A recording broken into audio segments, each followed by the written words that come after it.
Buongiorno e ben trovati. Il problema del cavallo che mangia l'erba l'ho affrontato in diversi video in questo canale, però alcuni di voi continuano a chiedermi come fare a risolvere il problema in determinate circostanze, come quella ad esempio di quando siamo in sella, quando si va in passeggiata e il cavallo si mette a mangiare l'erba ripetutamente senza che noi ci siamo fermati. Allora, è chiaro che fermarsi e mangiare l'erba può essere un problema, perché soprattutto se siamo in diversi, il cavallo che si ferma di scatto può creare non pochi problemi a quelli che sono dietro di noi.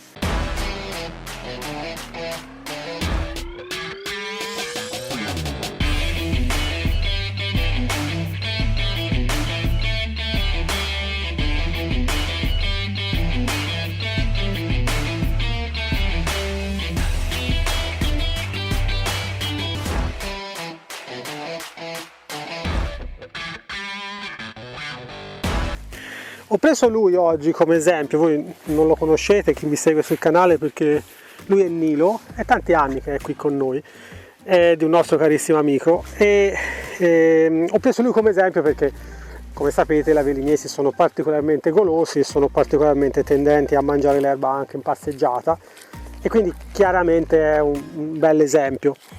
Lui è un sinistro estroverso, molto estroverso, infatti non sta fermo un secondo, un attimo fa ha cominciato a fare il matto, è un cavallo divertente.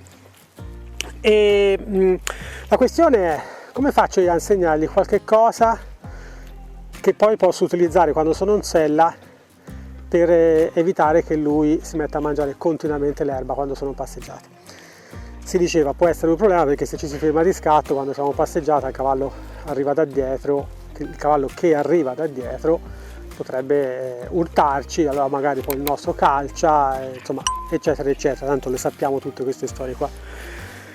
Lo stesso succede anche al trotto, ci sono dei cavalli che trottano e poi si fermano di schianto, buttano giù la testa e si mettono a mangiare. Allora, fermo restando il fatto che non è, vorrei aprire una parentesi, non è un problema se il cavallo mangia l'erba quando siamo fuori in passeggiata. Pensate a una passeggiata di mezza giornata, non potete pensare che il cavallo stia mezza giornata senza mangiare mai neanche un ciuffo d'erba, ok? Sarebbe una violenza verso di lui, ok? Quindi non è che dobbiamo farlo. Io personalmente mi sono ritrovato con Pet essere fuori in Colorado dietro alle vacche per tanto tempo e lui stesso mi ha detto no, lascialo pure mangiare l'erba se vuole mangiare l'erba. È chiaro, quello che noi non vogliamo è che si fermi di schianto, ma se mangia un ciuffo d'erba mentre che cammina non è un problema. Il problema, appunto, si diceva, nasce quando si ferma di schianto, allora in quel caso lì può essere, scomodo per noi che ci troviamo proiettati in avanti, ma potrebbe essere anche scomodo nel caso in cui ci sono dei cavalli intorno. Quindi dobbiamo avere un po' il controllo della situazione, ok? Per cui se il cavallo si mette a mangiare noi dobbiamo sapere come fare per riattirare la sua attenzione e fare in modo che non continui a mangiare ma dia retta a quello che gli chiediamo. Ci sono vari sistemi, adesso vi faccio vedere uno dei tanti, quello forse anche più semplice, e poi magari in seguito ne affronteremo anche altri.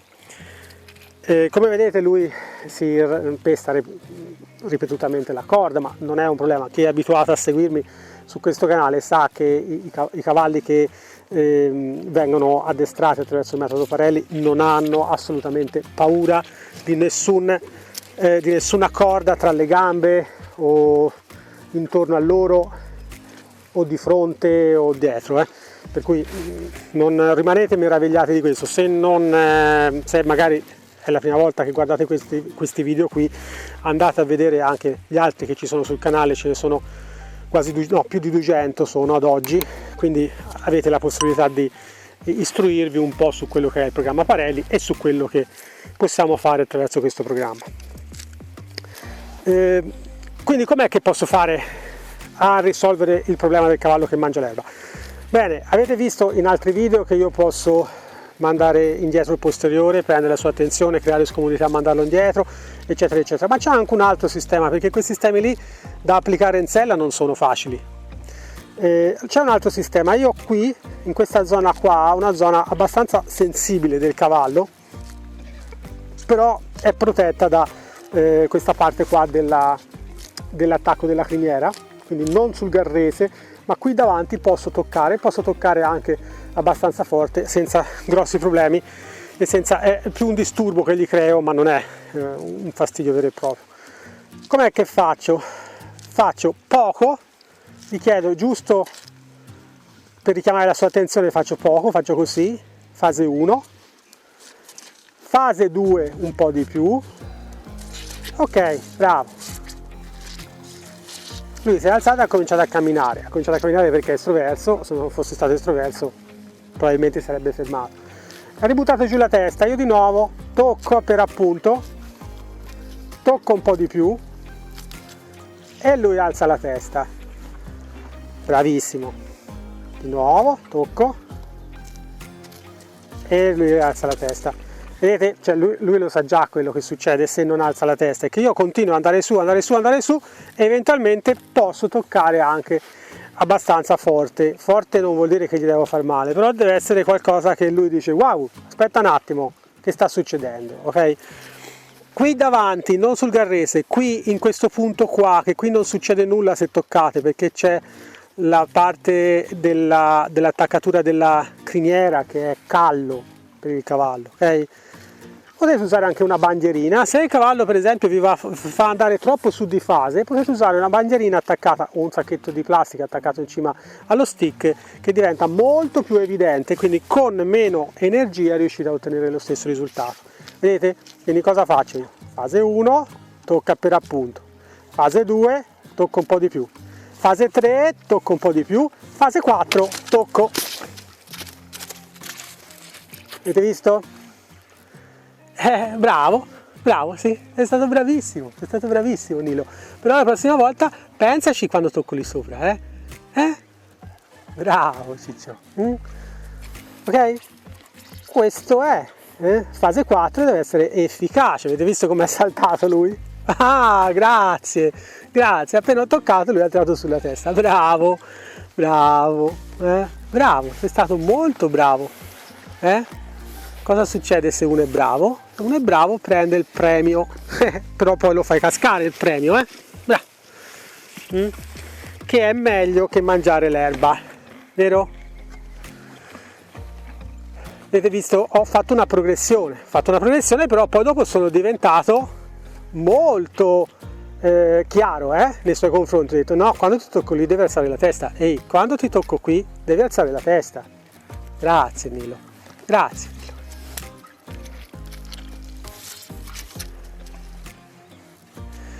Cosa faccio? Dopo che io ho preparato il mio cavallo per bene a questa maniera qui, posso cominciare a farlo da sella. Ovviamente io una reazione del genere, se me la fa da sella, magari se non sono sufficientemente preparato, mi può anche mettere in difficoltà, no?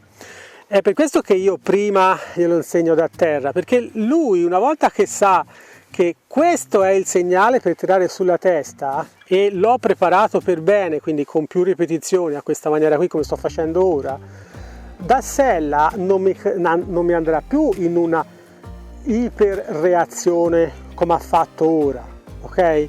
Ve l'ho fatto vedere con lui perché lui adesso è più o meno 3 anni che è fermo, una cosa del genere, e sapevo che essendo estroverso avrebbe avuto una reazione del genere. Se lo faccio vedere con un altro cavallo posso arrivare a toccarlo alla stessa maniera di come ho toccato lui, non avrebbe fatto nulla, avrebbe alzato la testa e basta. Ma essendo estroverso lui invece salta per aria, come avete visto, è simpaticissimo quando fa queste cose qui, è fantastico questo cavallino.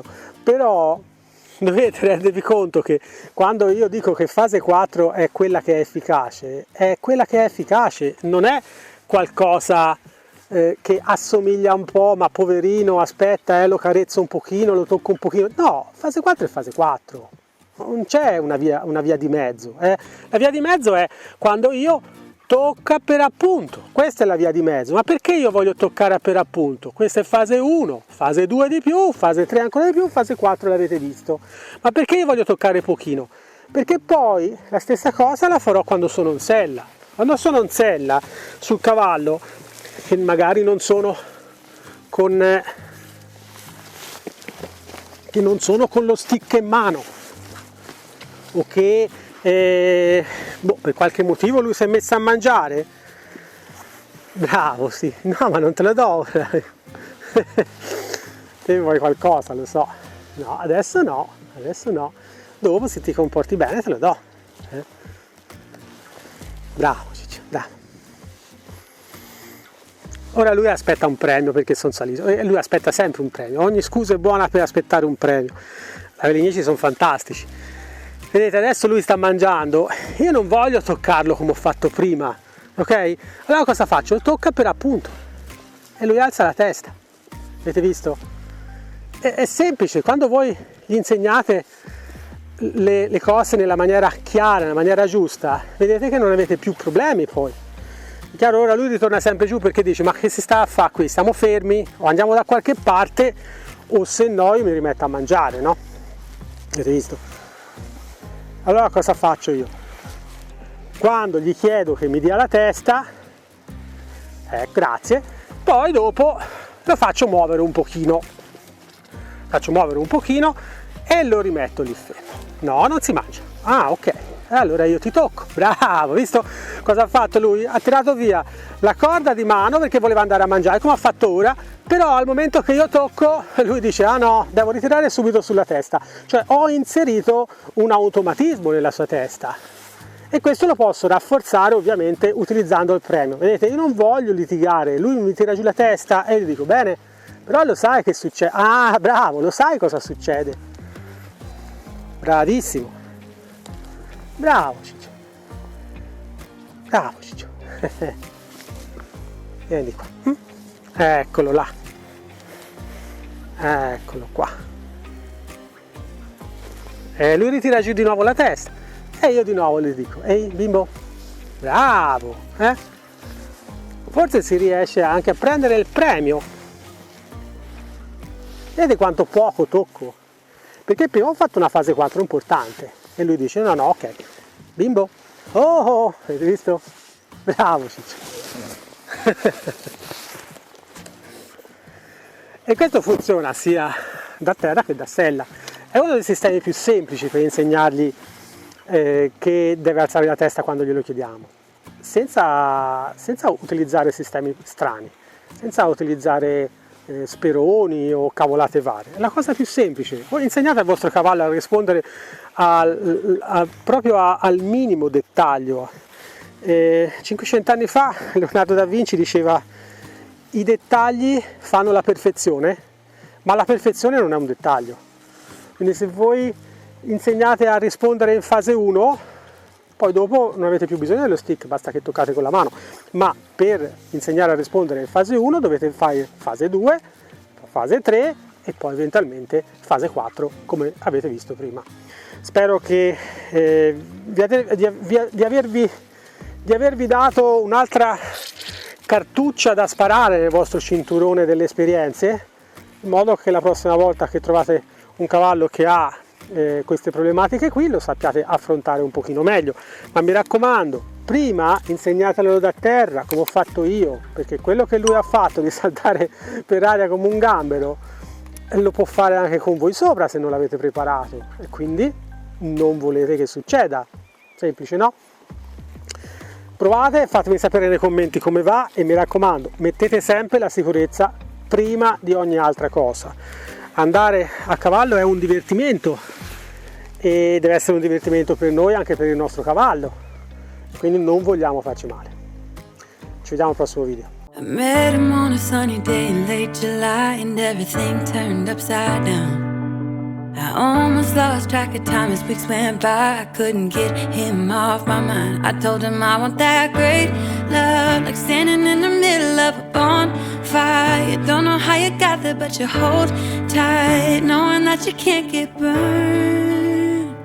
Just tell me how we lost track of everything but each other. I honestly don't know. And tell me how.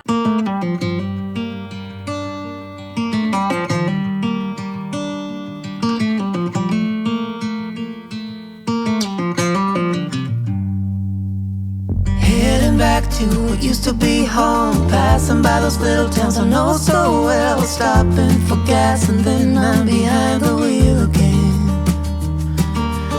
Driving is like a spiritual cleanse, where every mile is a new beginning and every bend holds a new end.